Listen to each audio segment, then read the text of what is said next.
Hey guys, PepperAmmy here. This week we are making fresh mozzarella, as it is the perfect time of year to get some fresh beef tomatoes. And one of the best compliments for a good beef tomato is some sliced fresh mozzarella and some salt.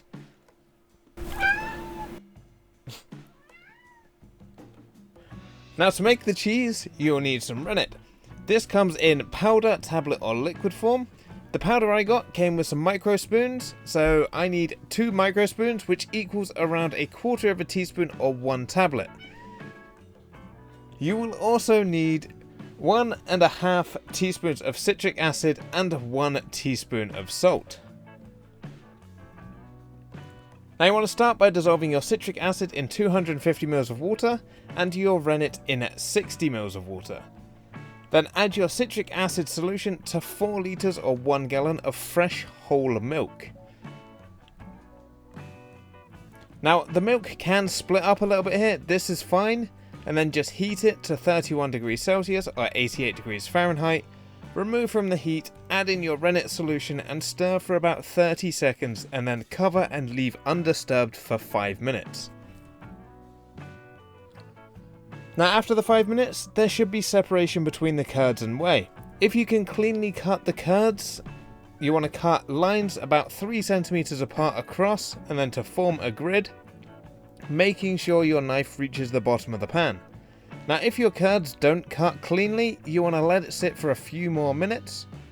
Now my curds look a little bit rough on top, but when I lift out a cube you can see the nice silky curds underneath. I think that's just because my milk split a little bit when I added the citric acid at the start. Next, you want to heat the curds gently back up to 41 degrees Celsius or 106 degrees Fahrenheit, whilst stirring carefully not to break up the curds too much. Once you've reached the temperature, remove from the heat and keep stirring for around about 5 minutes. And then drain your curds through a cheesecloth or a clean tea towel and let drip dry for around 5 minutes. Now you can reserve the whey and use it for other recipes or simply cooking pasta in. That imparts a nice rich creamy flavour into your pasta. Now you want to shape your cheese. There are 2 methods. You can use the microwave or the hot water. Personally, I like the microwave method as it doesn't involve sticking my hands into 70-degree hot water. But whichever method you use is up to you. Now in the water method, you place the cheese in hot water around 70 degrees Celsius until it resembles melted cheese, stretches easily and drops off a spoon.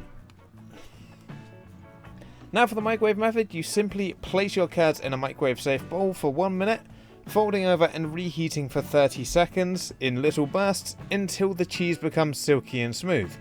Now it will look a little bit broken up, but just keep on heating it, just don't overheat it too much. And as soon as you can start folding it over onto itself and it has that classic mozzarella silky smooth layer on the outside, that is what you are looking for. Now if it does cool down a little bit, you can always reheat it slightly, but once again, don't overheat it. Then to shape, add your salt, fold and stretch the curds to form into balls by tucking the cheese into itself and pinching the end to seal the ball off.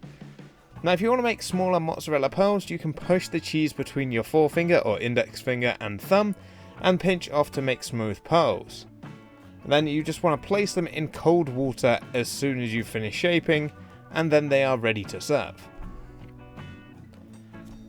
Now to use mine, I got some fresh tomatoes from the greenhouse on some bread topped with some fresh mozzarella and some salt. This also worked great on my cast iron pizza recipe that I made for dinner that night as well. And there you have it, an Italian cheese made by an Englishman, served on some bread made in Sweden with some tomatoes grown in Denmark. Now this is a super easy cheese to make, but due to the high temperature you need to get the curds, I would advise not getting kids to help with at least the shaping part, unless you have some decent heat-proof gloves and some plastic gloves to go over the top, as I ended up with some pretty bad red marks on my hand after shaping the cheese. But anyway, that wraps up this week's video. If you like what you saw, let me know down below with a like and a comment. If you're new here, feel free to subscribe for free weekly cooking content, and I will see you all again next week. Thanks for watching.